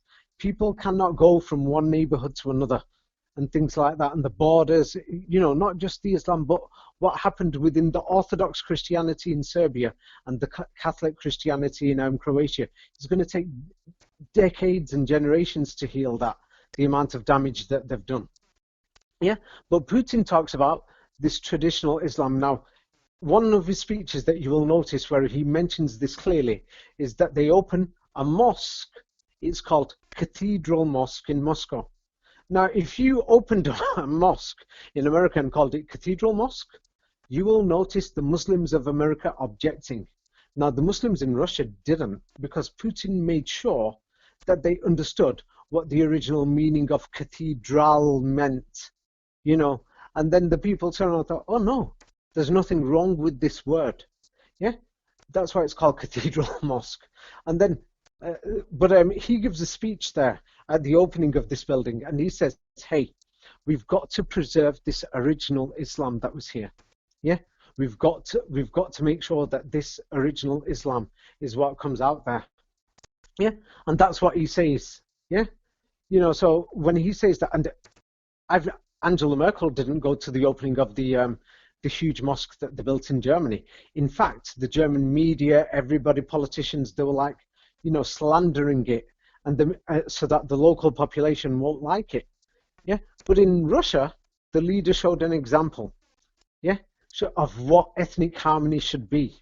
Yes, of what religious harmony should be. We could say there was a leader like that in America, called Obama. He was very good at speaking now. Yeah, I would say he was a good leader in the way he publicly spoke. Many people disagree with me, but I liked his speech, what he made in Warsaw, even though it was very political against Russia. Being a good speaker and dropping a bomb every 8 minutes for 8 years. Yeah, that's what I meant. I said. As far as speakers go, like Hitler was a really great I'm speaker, saying he was a good speaker. Yeah, I'm not saying anything further than that. Yeah. I'm saying, but what he said was similar to how Putin was speaking. So now the thing is, both these people say one thing and then they behave in different things. Now the thing is, Putin, what people know about Russia is based on what they read in the Western media. Like most people in the West would think, for example, that if you are against gays and lesbians, then you will say, hey, I don't mind. But other people in the gay community will think, in Russia, gays are persecuted. That's how people would see it. No, it's not true. I've been all over Russia. I've seen there's gender bars there, all kinds of things in Moscow. I didn't see any types of attacks or anything happening.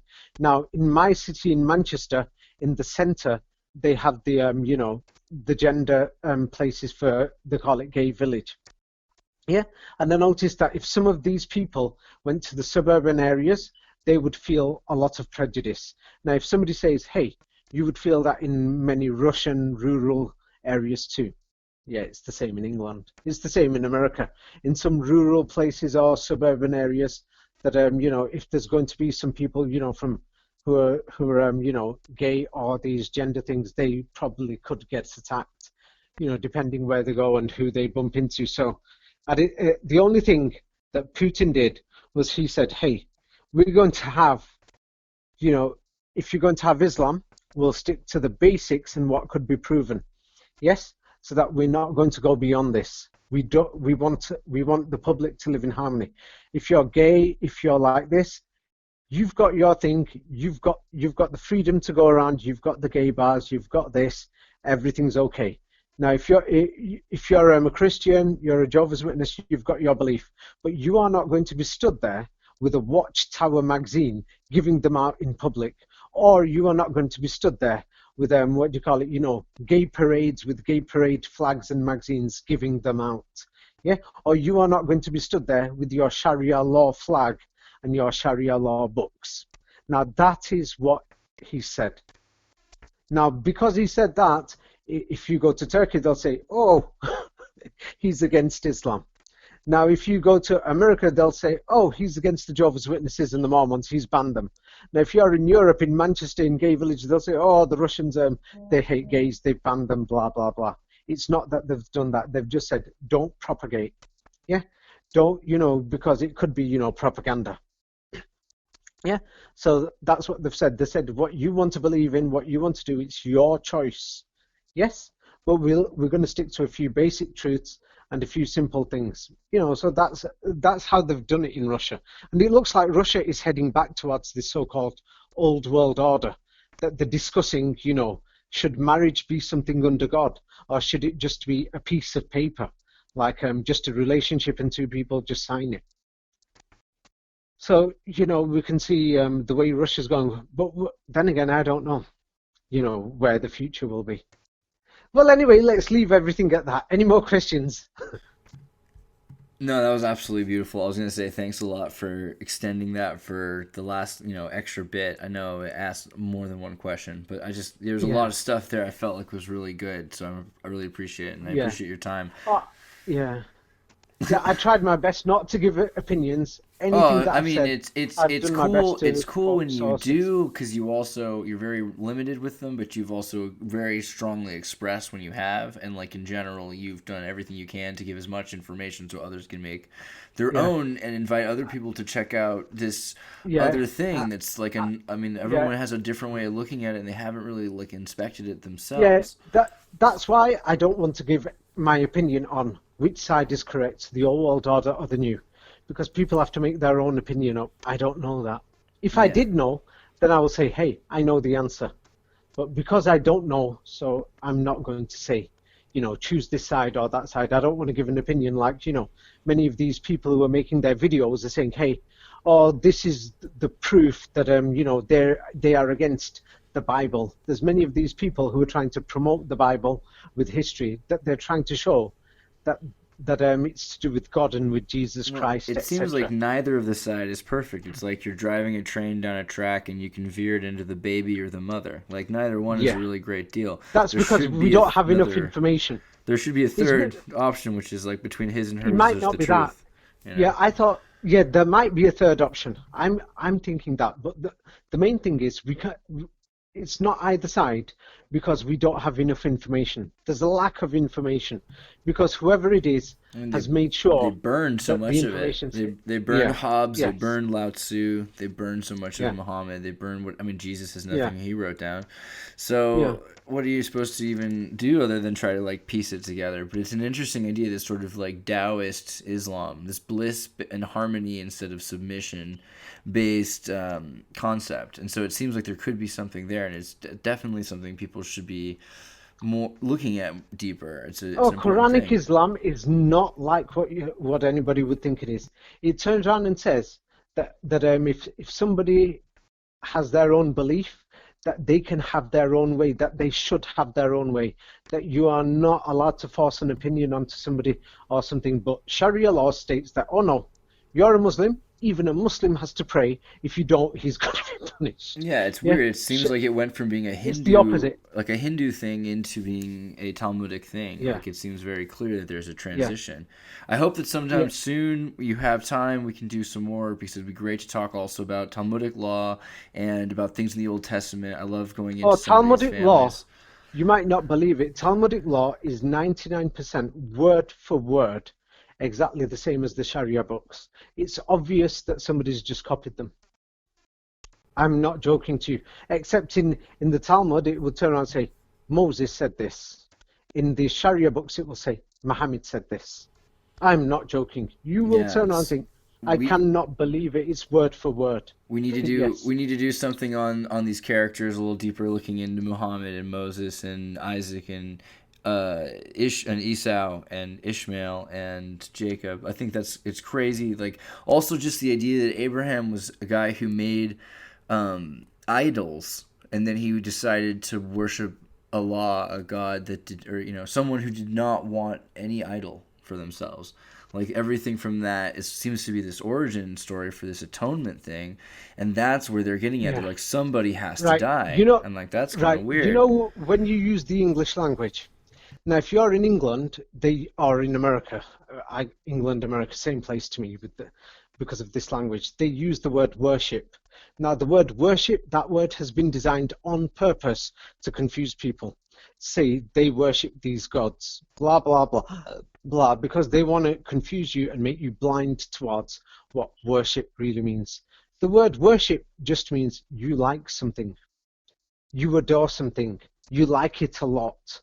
So it's not good to use the word worship. Well, It there's means that you I've like heard something a lot. I've heard the etymology is that it's a worthy gift. It's like when you present something a worthy gift, you're worshiping it. That's a better thing That's than what just they've done. They've made you confused adoration. it. Yeah, all it is like, let's say if you're in England and you support Manchester United. Now, the newspaper would say, the worshipping fans of Manchester United today got violent. For example, the newspaper report would say, worshipping just means the people who like something a lot. That it means that you like something and you're not going to compromise with it.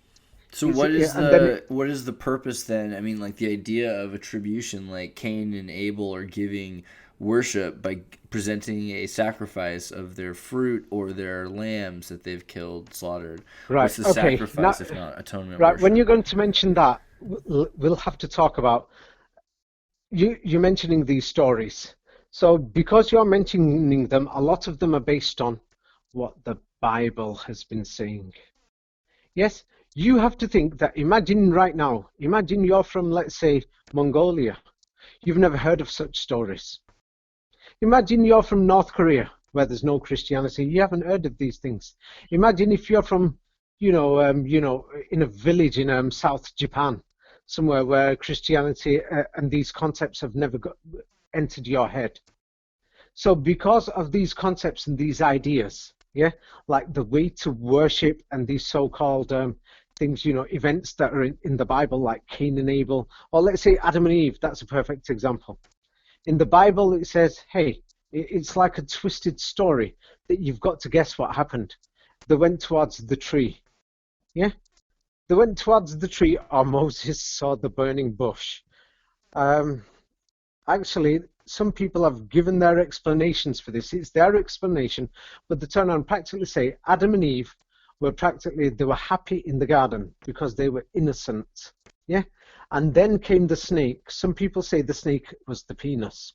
And then they say there was the apple.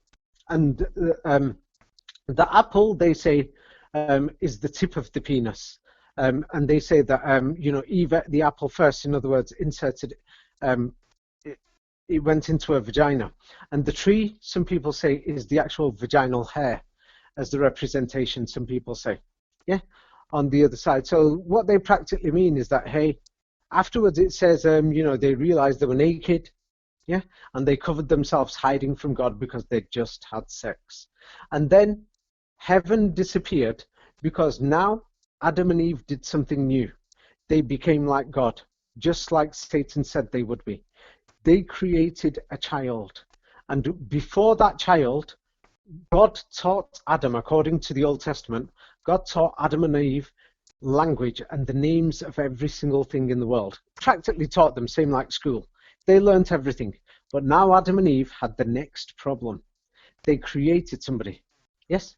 They created somebody and they had to teach that person every single thing. And if they fail, Cain and Abel, one of them killed each other. In other words, they failed to give that correct education. But they became like God. They became wise. That they thought, shit, we just created somebody and we've got to teach them everything. We've got to be responsible. Or before that, life was like, hey, it's so cool. You will notice that in anybody who's had a child, that you can meet some people on the street and the way they talk, and you can even feel if somebody's had a child because you will know the seriousness in their behavior or non-seriousness. So you know, some of these stories may not be what they seem, the way they've been written. You know, they might not be what they seem. Like I said, Moses and the burning bush.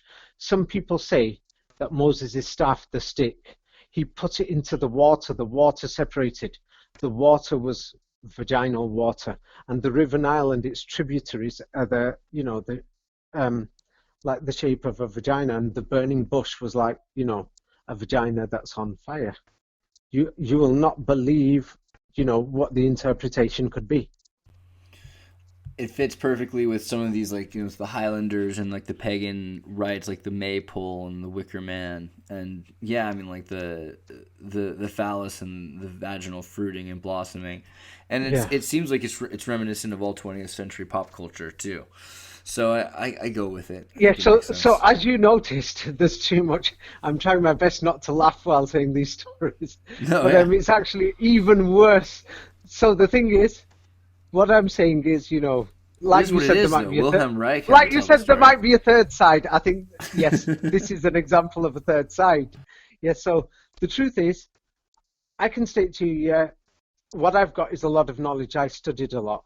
But if somebody's going to ask me the bottom line question, which side is right, which is wrong, where did we come from, where are we going, etc., who made us, that I don't know. And many of these people who've got their videos and everything, I really can't stand them because they're trying to push their agenda.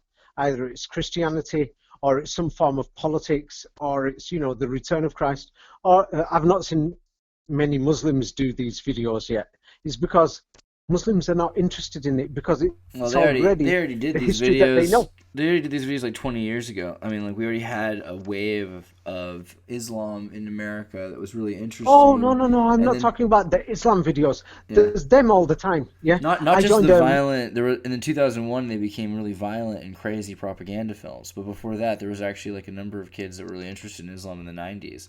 I mean, because of black hip hop musicians that were involved in, like, you know, a lot of this evolved naturally in California, places like Oakland, where you had, you know, like, after Muhammad Ali, Cassius Clay, and Malcolm X. Yeah, you know, after they became Muslim. Yeah, people started getting interested in it. Okay, you know? Yes. So as you'll notice in the United States, after Muhammad Ali and Malcolm X, Islam came out, yeah? At the same time, mysteriously, in America, yes, a parallel, crazy form of Islam came out called Nation of Islam. Yes, and that dominated the black community more than mainstream Islam. Isn't it interesting that there's a violent kind of Islam and it came right at the same time as the peaceful Islam that the African Americans were introducing in pop culture, and they were taken out? Yeah.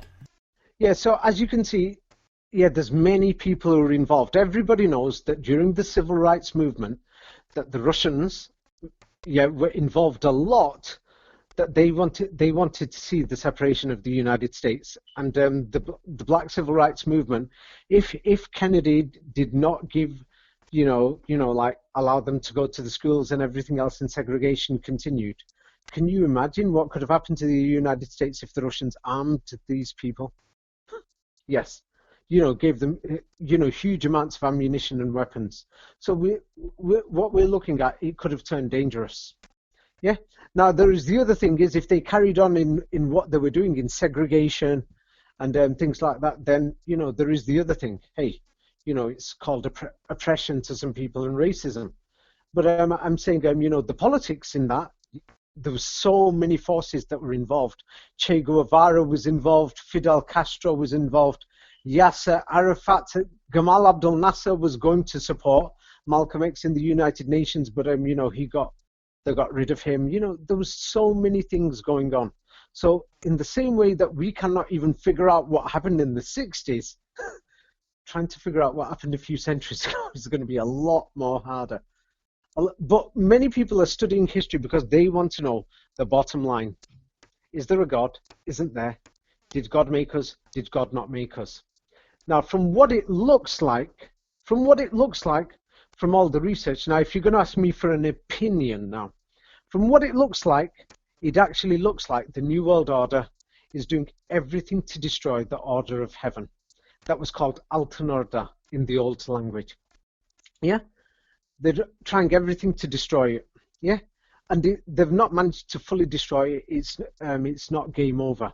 And I've noticed that the only document that survived from this old world order is the book called the Quran.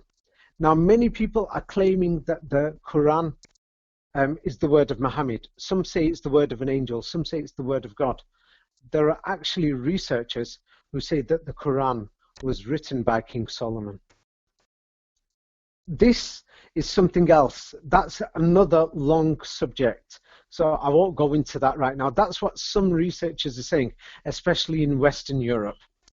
Yeah, that they say the Quran is the canon. Yeah, the canon. That's why they say that Allah has been canonized. Yeah, and that's where the word Quran and canon, they were originally the same word, and they say that that's what it was. You know, like Allah and the Quran, or the law and the canon. Yeah, you know, when you look at language, you can figure it out. But the main thing is, in my final opinion, what it looks like, but I could be wrong, yeah, is that a creator created this place where we are in right now. We've got a limited number of years here. We could increase it because of technology up to, you know, a few hundred years, maybe beyond that, depending on what level of achievement we get to with technology. We could lengthen it, but we are going to go. And it's correct, yeah, that if somebody has done something bad to you, you will want justice. And it's normal to say, hey, I hope that there is a day after I die that, you know, God's going to get this guy. That's why the Quran doesn't say you should know. The Quran actually says that, what do you call it? It says that God wants you to believe. It doesn't say you will know. There's a difference. It says God wants you to believe that there will be a day that will be called the Day of Judgment, or the Day of Justice. And people who have done something wrong against you and they think they got away with it, they will face justice on that day. So don't worry. So that's the reassurance it gives you. Yeah. No other religion actually states that to you clearly. Open up all these books, they don't make it clear. In that book, in the Quran, it's almost like a complete book, like a complete guidebook for humans while we're here. It says, hey, you're going to have difficulties while you're here. This will happen, that will happen. And then when it says, hey, if this happens, this is how to behave in that situation. It doesn't have so many religious laws as people claim they do. All these laws were made in these Sharia books. Same like Judaism doesn't have any laws apart from in the Talmud. Now, the Old Testament has already been played around with. You know, the maths code shows it, you know, that it's been played around with, and so have, you know, the Vedas and everything else. So they've been played around with. But the bottom line is, the Quran looks like, in my opinion, to be a guidance book. That's what it looks like. It's a simple book. It tells you this, it tells you that. It doesn't say about the violent thing. You know, those have been mistranslated on purpose. It talks about in the situation where these so-called prophets or resistance people, while they were fighting, yes, and while they were on the run, yeah, from the dictatorship state, if those people who were sent to kill you, if you get hold of them first, then you should kill them. It's almost like a James Bond scenario, the way it describes that. I've read that. Now, that is what modern media claim, that, hey, this is a book of violence. But I've just shown you an example of a modern situation where James Bond is trying to avoid, you know, another state, and he's got no choice. He's got to kill them first before they kill him. So the type of people who we're talking about, these messengers and these people, they were not just, you know, people with their sheep and old men with sticks walking around the way as has been portrayed by these global religions like Hinduism, Christianity, and Buddhism. The Quran actually states that these people were fighting against tyranny and oppression. They were freedom fighters. And it goes into their story like that, that they had to go and face these dictators, and they challenged them, yes, with technology. They challenged them technologically, and they claimed that they got their technology from the creator. That's why these freedom fighters, normally they won. Yes, but on other occasions they did lose too. It was like an ongoing war for centuries. That's the bottom line of what the Quran is. Anyway, I'm going to go. That was beautiful. Thanks so much for taking that time. Xirtus.